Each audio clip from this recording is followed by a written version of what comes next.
je peux être aussi direct avec toi. Oui, bien sûr. Est-ce que tu es fier d'être Camerounais? Oui, bien sûr que je suis fier d'être Camerounais. Alors, même si je n'aime pas ce qui se passe chez moi. Mais justement, j'allais poser l'impression, celle-là. C'est un peu la chienlit chez Entre moi. Camto et Paul Biya, qui a tort, qui a raison? Entre eux? Camto.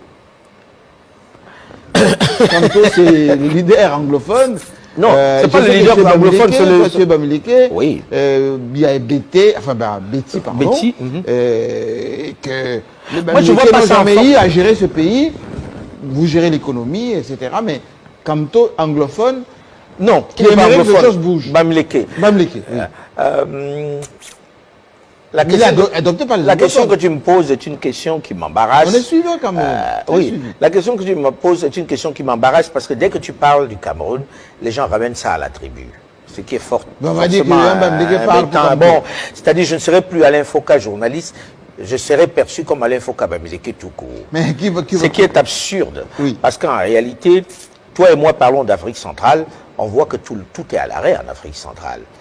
Et je ne sais pas moi qui ai dit qu'à 80, 85 ans, on n'a plus les mêmes forces qu'à 60 ans ou à 50 ans. Mais c'est gâché au Cameroun avec il y a eu beaucoup de morts d'ailleurs. C'est un gâchis extraordinaire. Entre les anglophones et il y avait l'autodétermination. Il faut qu'on sorte de cette façon de voir toujours ça en termes de tribus. Je veux dire... Est-ce qu'il y a l'hégémonie Bamileke, disons-le? Mais c'est absurde. Parce que ça veut dire quoi, l'hégémonie Bamileke? Vous voulez toute l'économie, vous voulez maintenant la politique. Mais c'est absurde de penser ça. Et du coup, on a oublié que ceux qui tiennent l'économie, ce sont des étrangers. Mais pas au Cameroun, hein? Si, regardez les chiffres. Les grands groupes qui sont là sont des groupes étrangers. Bon, mais comme on a fait le cinéma en disant oui, le commerce c'est des petits commerces, qui tient la vraie industrie?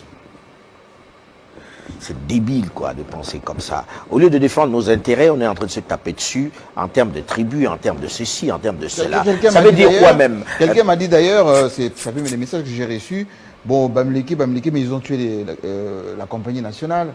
Laquelle compagnie? Avec Fosso. Mais Fosso n'était pas patron de la compagnie, c'était une compagnie publique. Et Fosso n'est pas celui qui a tué la compagnie. Chacun sait pourquoi la compagnie est morte. C'est un débat tellement éculé que je me dis, je descends dans le caniveau à discuter de ça. Très honnêtement. Je pense que les Africains, comme dans ce pays, comme dans d'autres, doivent se débarrasser de ces particularismes géographiques, régionaux, qui sont éculés. Quand tu regardes ceux qui parlent, celui qui dit, il est Bamileke, dans son ménage, il a une femme Betty, il a une femme Bassa, ou bien il a des enfants, il a des neveux qui sont de telle ou telle région. 67% du Cameroun est métissé. Moi qui vous parle, mes deux premiers enfants, au-delà de ma femme qui n'est pas camerounaise, mais mes deux premiers enfants que j'ai eus avec une camerounaise sont Betty, enfin avec une femme Betty. Difficile, hein? Est-ce que je dois lutter pour les Bamileke ou pour les Betty qui sont ma descendance? Mais ces enfants, pourquoi je dois les mettre dans des cases? Ils ne sont pas nés au Cameroun, ils ne savent même pas ce que ça veut dire. Ils savent même pas. Est-ce que l'échec de Camto, ce n'est pas, et on va finir sur le Cameroun, la revanche des Bamileke sur les Douala, les Betty, les autres qui ont géré depuis Aïdjo jusqu'à Paul Biya aujourd'hui? C'est une vue de l'esprit. Jean-Marie, je vais être un peu cash là-dessus, encore un peu plus. Jean-Marie, quand tu dis tu es de telle ou telle région aujourd'hui, est-ce que tu n'as pas l'air un peu ridicule? Puisque tes enfants, ils sont du village d'où tu viens? Ah non, absolument pas. Surtout pas moi. Ton frère, est-ce qu'il a épousé une femme de chez toi? Du tout. Est-ce que ton cousin a épousé une femme de chez toi? Non. Donc les gens ont loupé un train. Quand ils regardent toujours les particularismes, ça c'est régionaux. Ça c'est l'arme des faibles, des hommes politiques qui veulent diviser en telle région contre telle région. Telle région, tu entends les gens ici qui disent que les Kassaïens, que la République des Kassaïens contre...